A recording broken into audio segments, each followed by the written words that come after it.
User ID మార్చుకునే option త్వరలో అందరికీ అందుబాటులోకి వస్తుందని కూడా ప్రచురించారు.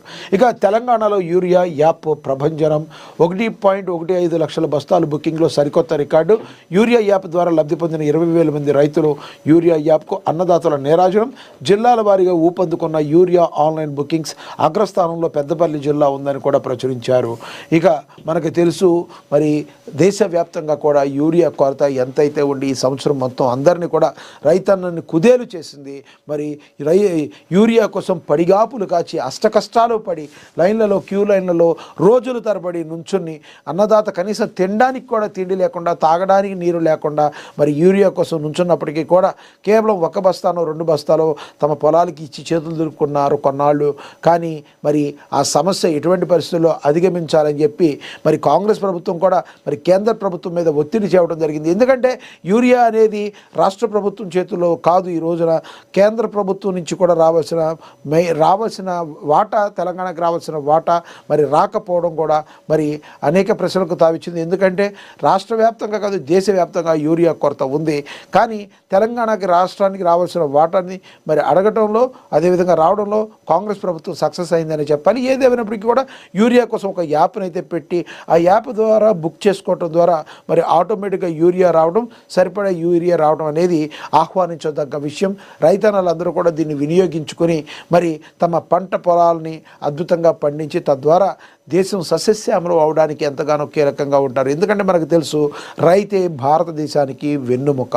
రైతు లేకపోతే ఏదీ లేదు. ఎందుకంటే అన్నం పండించే రైతన్న లేకపోతే నువ్వు ఎన్ని కోట్లు సంపాదించినా ఏం చేసినా మరి దేనికి చిత్తు కాగితాలతో సమానం. అన్నదాత లేకపోతే భారతదేశంలో మరి ప్రజల మనుగడే కష్టం. అలాంటి అన్నదాతను ఆదుకోవాల్సింది 100% ప్రభుత్వాలే.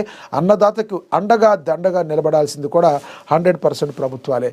మరి ఈ యూరియా కొరతలకు చెక్ పెడుతూ ఈ ఆన్లైన్ బుకింగ్ ద్వారా యూరియా రావడం అనేది అందరం కూడా ఆహ్వానించదగ్గ విషయం. మీరేమనుకుంటున్నారు? కింద కమెంట్ బాక్స్ రూపంలో కమెంట్ చేయండి. యూరియా ఏదైతే ఉందో ఈ ఆన్లైన్ బుకింగ్ రావడం ద్వారా రైతన్నలకు మేలు జరుగుతుందని మీరు భావిస్తున్నారా? మీరు కమెంట్ బాక్స్ రూపంలో కమెంట్ చేయండి. ఇక అదేవిధంగా సాగు చేస్తేనే డబ్బులు జమ, రైతు భరోసా స్కీమ్లో కీలక మార్పులు.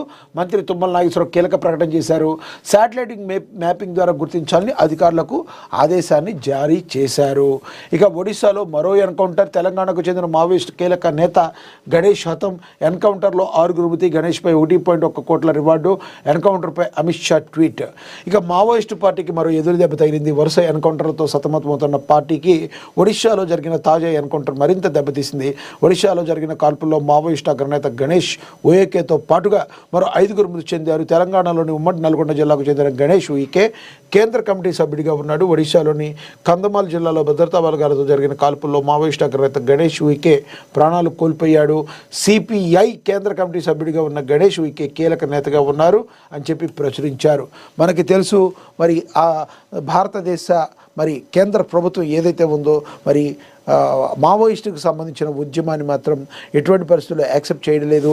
2026 కల్లా ఎటువంటి పరిస్థితుల్లో మావోయిస్టులు లేని భారతదేశాన్ని చూడాలని కంకణం కట్టుకుని కూర్చుంది. దానికి సంబంధించినట్టుగా మరి కూమింగులు జరుగుతున్నాయి, ఎదురు కాల్పులు అక్కడక్కడ చెదురుమదురు గట్టలు జరుగుతున్నాయి, ఇలా చనిపోతున్నారు. కానీ మెజారిటీ పర్సెంట్ ఈ మధ్య కాలంలో మనం చూస్తే చాలామంది పెద్ద ఎత్తున మావోలందరూ కూడా మరి జనజీవన స్రవంతిలో కలిసిపోవడానికి మరి లొంగిపోతున్నారు. కేంద్ర రాష్ట్ర ప్రభుత్వాలు రెండు కూడా జనజీవన స్రవంతిలోకి రండి, మీకు ఏది కావాలంటే పునరావాసం కల్పించి మరి భారతదేశ రాజ్యాంగం పట్ల గౌరవం కలిగి ఉండేలా మీ అందరూ మంచిగా మీకు ఇచ్చే అవకాశం ఉంటుంది.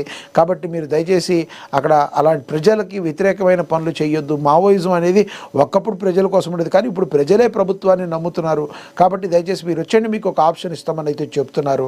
కానీ మరి మెజారిటీ పర్సెంట్ కొంత వింటున్నప్పటికీ కొంతమంది ఇప్పటికీ కూడా మరి తమ యొక్క కార్యకలాపాలని కొనసాగిస్తున్నారు అనటానికి ఉదాహరణే మరి ఈ గణేష్, మరి తెలంగాణ బిడ్డ అయినటువంటి గణేష్ పరిస్థితి మనం.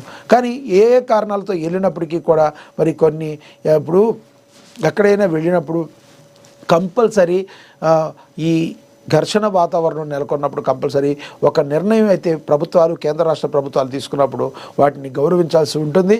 మరి రానున్న రోజుల్లో మరిన్ని బయటికి వచ్చేసి మరింతమంది జనజీవన స్రవంతిలో కలవడానికి మావోలకి అవకాశం ఉండదని చెప్పి భావిస్తున్నారు అందరూ. చూద్దాం మరి రానున్న రోజుల్లో ఏం జరుగుతుందో. ఇప్పటికైతే గణేష్ ఎన్కౌంటర్ అయితే జరిగింది. మరి 2026 కల్లా ఇటువంటి పరిస్థితుల్లో